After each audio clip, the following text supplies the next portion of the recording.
Un día, Ignacio se preguntó cuáles eran los motivos que hacían que muchas personas fuesen descartadas para un trabajo. Entonces se dio cuenta de que, a pesar de sus diferencias, todas las piezas no solo encajaban, sino que eran capaces de construir un mundo más capaz y valioso. Desde entonces, esa forma de ver a las personas forma parte de su ADN y del ADN del grupo empresarial al que pertenece, el Grupo Dinasol.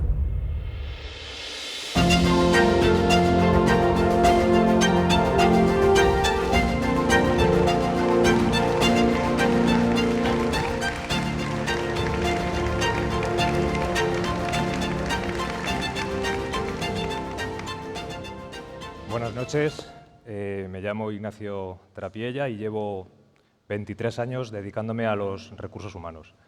Actualmente soy el gerente de recursos humanos para los complejos industriales de España del Grupo Dinasol.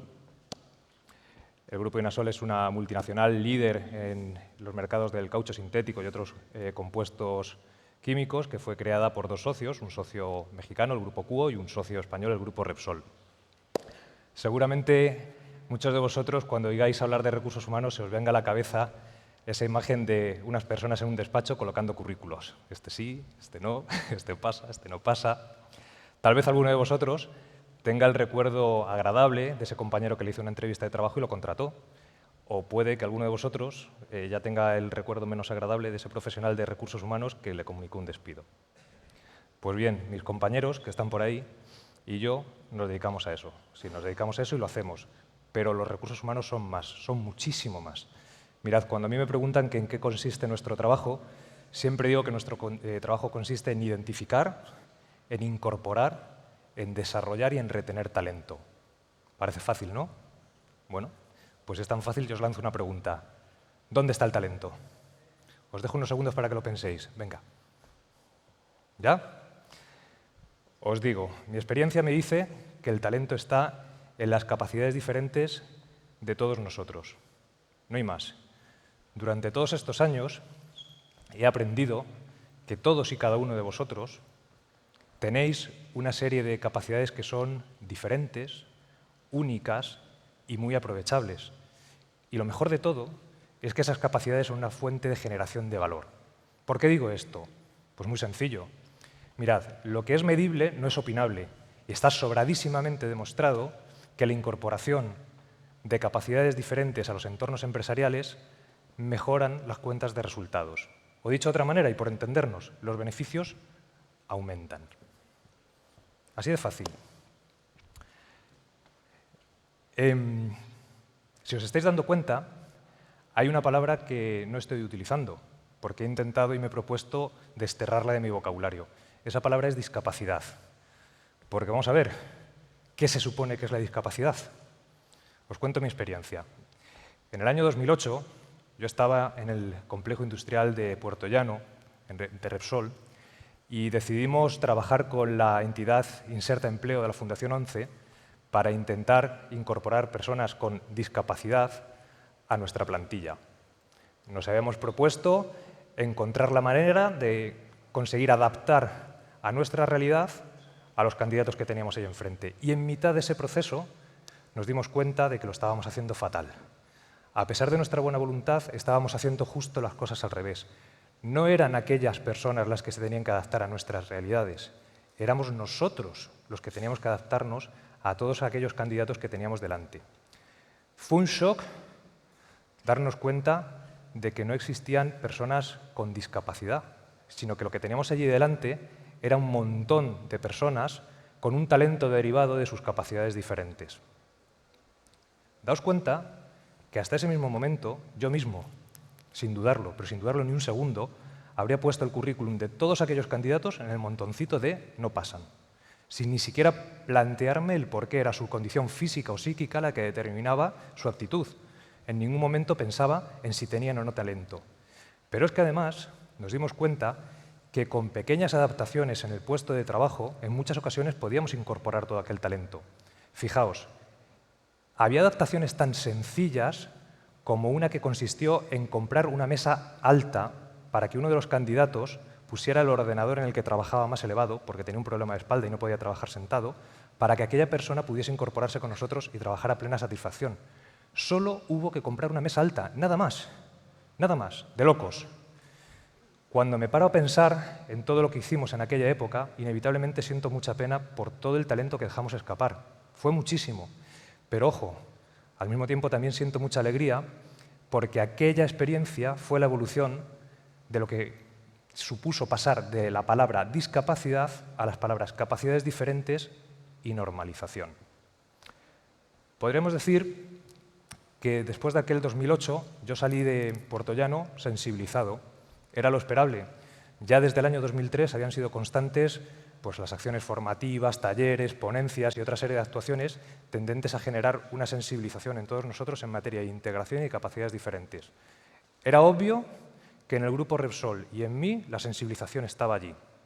Pero ojo, no nos engañemos, y os lo confieso, todo lo hacíamos de una manera muy aséptica, muy mecánica. Teníamos una línea de trabajo que teníamos que cumplir, la cumplíamos y lo hacíamos de la manera más eficiente y más profesional posible, sin más. Llegados a este punto, parece claro que esto no es bastante. Y eso es obvio. Y os digo más. Y creo que esto es importante, y por favor atended. Mirad, en las batallas por la consecución de los objetivos sociales hay dos armas. Dos. Una ya hemos hablado de ella, es la sensibilización. Importante. Pero la que de verdad gana la batalla, la definitiva, es la acción, el pase a la acción. Las acciones es lo que nos define como personas. Las acciones es lo que define también a las organizaciones y entidades. Fue ya en el año 2011, estando yo en el complejo industrial de Coruña, cuando se dieron una serie de circunstancias que hicieron que mi convencimiento profesional se uniese a mi convencimiento personal y me llevasen a actuar y a pasar definitivamente a la acción. Bueno, podréis decir, ¿y cuáles son esas circunstancias tan especiales que hicieron ese chip en tu cabeza? Pues os diré, esas circunstancias tan especiales tienen nombre propio. Juan y Víctor. Juan es el hijo...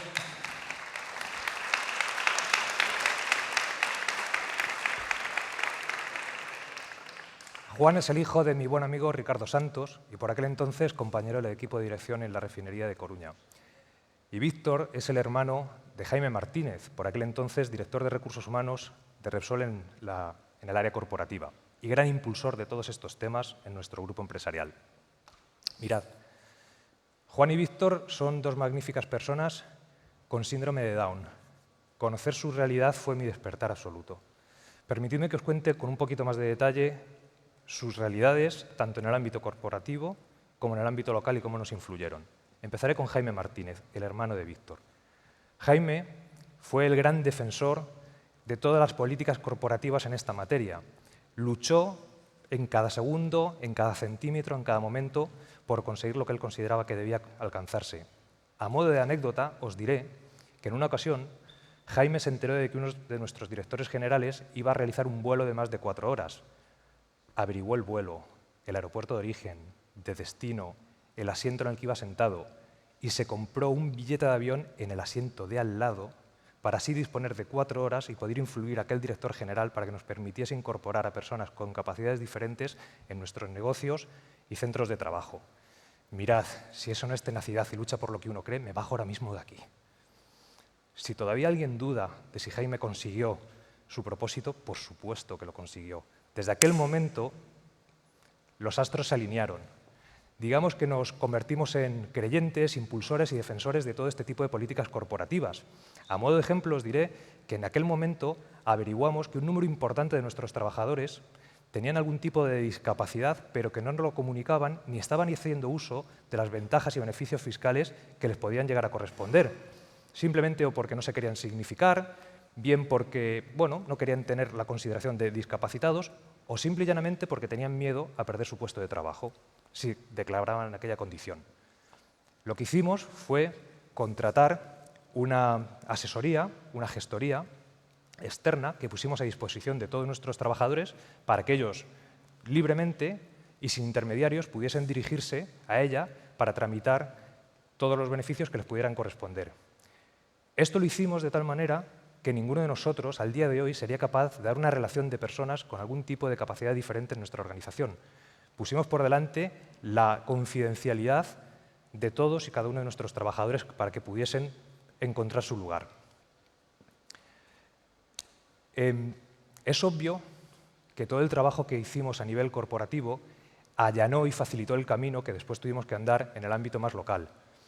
Mirad, antes de contaros mis experiencias en Coruña, después en mi siguiente destino en Cartagena y ahora actualmente en Santander, permitidme que me retrotraiga un pelín a esos tiempos no tan lejanos en los que todos utilizábamos las palabras subnormal, mongólico, para referirnos a las personas con síndrome de Down. No hace tanto tiempo, a todos nos espanta, todos sentimos esa vergüenza por utilizar esos términos. Ved que yo también me incluyo en ese espanto. Pero claro, ahí conocí a Juan, el hijo de mi buen amigo Ricardo Santos. Cuando conocí a Juan, su realidad se convirtió en mi realidad. Sus retos se convirtieron en mis retos y la lucha de su padre se convirtió en mi lucha. Justo en aquel momento, juntos conseguimos que lo que venía siendo una simple colaboración económica del grupo Repsol con Down Coruña evolucionase y se convirtiese en una colaboración estrechísima para reformar una serie de pisos tutelados en los que Juan y sus compañeros pudieran dar los primeros pasos hacia una vida independiente. Aún recuerdo la atmósfera de alegría y de vértigo el día que conseguimos inaugurar el primer piso tutelado.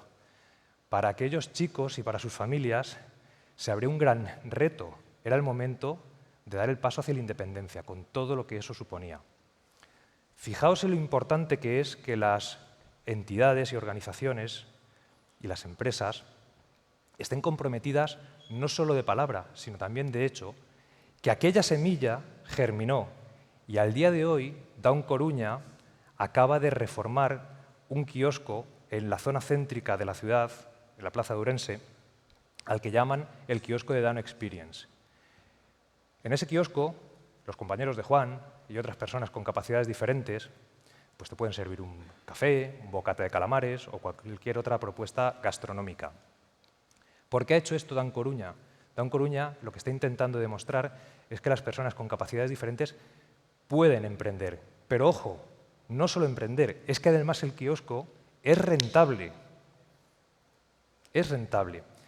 El kiosco Down Experience es al día de hoy un proyecto pionero en toda Galicia y, como os podéis imaginar, es una visita obligada en todos mis viajes a la ciudad. Llegados a este punto podréis decir, bueno, Ignacio, ¿qué nos estás contando? Esto es aquí un camino de rosas, esto es maravilloso, que se besen. ¿Qué pasa aquí? ¿No has tenido dificultades, no ha habido obstáculos, no ha habido errores? Sí, sí que los ha habido. Hemos tenido muchísimos obstáculos, hemos cometido muchos errores. Hemos tenido que defender ferozmente nuestras convicciones, no solo hacia afuera, sino en la mayoría de las ocasiones hacia adentro, frente a nuestros propios compañeros. Os pondré un ejemplo. En una ocasión, una entidad con la que colaborábamos en materia de integración nos trajo una chica que había sufrido un gravísimo accidente de tráfico. Tras un largo proceso de recuperación, esta chica tuvo que volver a aprender a caminar, a hablar, a comer. Era y es una mujer inteligente, guapísima, elegante. Era la candidata perfecta para el puesto que estábamos ofertando, un servicio de atención telefónica y recepción en el edificio de dirección de la fábrica. Pues bien, después de la formación inicial, en su primer día de trabajo, en todo el edificio de dirección se escuchó una mujer gritando: ¡Cachondo! ¡Ven para acá! Tenéis que entender que en Galicia la palabra cachondo no se refiere a una persona especialmente graciosa o divertida, no. Lo que aquella mujer estaba diciendo era: ¡Tío bueno! ¡Ven para acá! ¿Qué había pasado? Justo por delante de su puesto de trabajo había pasado uno de nuestros operadores y a ella le pareció que estaba de muy buen ver y se lo hizo saber. Nos quedamos de piedra cuando averiguamos que una de las secuelas que le habían quedado a aquella chica después de aquel accidente era la pérdida total y absoluta de la inhibición, por lo que dice todo lo que se le pasa por la cabeza, como así hizo. Nos quedamos de piedra no porque aquella chica se hubiese equivocado, no, el error fue nuestro. Habíamos colocado a aquella chica en una posición no adecuada a sus capacidades. Ella nos había equivocado, habíamos sido nosotros. Por supuesto que tuvimos que dar muchas explicaciones, muchísimas, y tuvimos que oír comentarios del estilo: dejaos de tonterías y contratad a gente normal. Gente normal. Bueno, no nos rendimos, seguimos adelante y a pesar de lo que podéis pensar, aquella chica siguió trabajando con nosotros. Eso sí, reubicado en un puesto adecuado a sus capacidades, haciendo funciones de conserjería. Tengo que deciros que es un excelente profesional y, como podéis imaginar, una compañera de trabajo muy, muy, muy divertida. Lamentablemente, no todas mis experiencias han dejado una anécdota divertida que contar. Con demasiada frecuencia me he encontrado en situaciones que me ha costado mucho trabajo mantener la compostura ante comportamientos despectivos, nada empáticos, fríos, abiertamente irrespetuosos. Afortunadamente esto es algo que de cada vez pasa menos, pero aún mantengo fresco la sensación de frustración y rabia ante comportamientos más propios de una caridad obligada y malentendida que de relaciones llevadas a cabo desde la igualdad, el convencimiento, el compromiso, el respeto y la normalización. No ha sido un camino fácil, ni en lo personal ni en lo profesional, os lo aseguro. Ahora bien, he tenido la suerte de realizar todo este camino acompañado y de la mano del grupo empresarial al que pertenezco.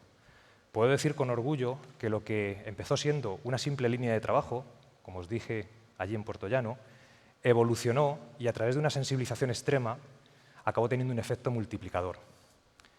Mirad, para el Grupo Dinasol, el Objetivo de Desarrollo Sostenible número 10 de la Agenda 2030 de la ONU, que promueve reducir las desigualdades en todo el mundo en materia de sexo, edad, religión, etnia, raza, discapacidad, ha pasado de ser una línea de trabajo más dentro de nuestra política de responsabilidad social corporativa a ser un aspecto que está presente en lo más profundo de nuestro ADN. En el Grupo Dinasol no hablamos, y abro y cierro comillas, de compañeros discapacitados, no. Somos conscientes de que tenemos compañeros con capacidades diferentes, que pasan absolutamente desapercibidos ya para todos nosotros. Ese es el grado de normalización que hemos alcanzado. Pero ojo, lo mismo que hablamos de capacidades diferentes, también hablamos de los sexos diferentes, de las edades diferentes, de las razas, etnias y religiones diferentes. Hasta tal punto que hoy os puedo confirmar y garantizar que ninguna persona, y cuando digo ninguna es ninguna, creedme, tiene razones para pensar que si así lo desea puede optar a una de nuestras posiciones, porque os aseguro que lo único que tendremos en cuenta en ese caso es si esa persona tiene el talento y las capacidades necesarias para ocupar esa posición. Nada más. Bien, llegados aquí, podéis decir, estos de Dinasol son unos campeones, lo tienen ya hecho todo, han acabado con todos los deberes y viva. Pues no, esto no tiene límites. Mirad, me encanta la música y cuando pensaba en cómo resumir todo este proceso vivido, se me venía una y otra vez a la cabeza la canción de un grupo que se llama Facto de la Fe y las Flores Azules. La canción se titula Mar, el poder del mar. Tranquilos, no voy a cantar. Pero esta canción, al final del todo, dice algo así como hoy gano, tú ganas, ganamos los dos. Para a continuación repetir machaconamente esto no se para, esto no se para, esto no se para. Pues bien, ya para despedirme, os digo que en toda esta historia, hoy gano, tú ganas, ganamos los dos y, por supuesto, nosotros no nos vamos a parar. Muchas gracias.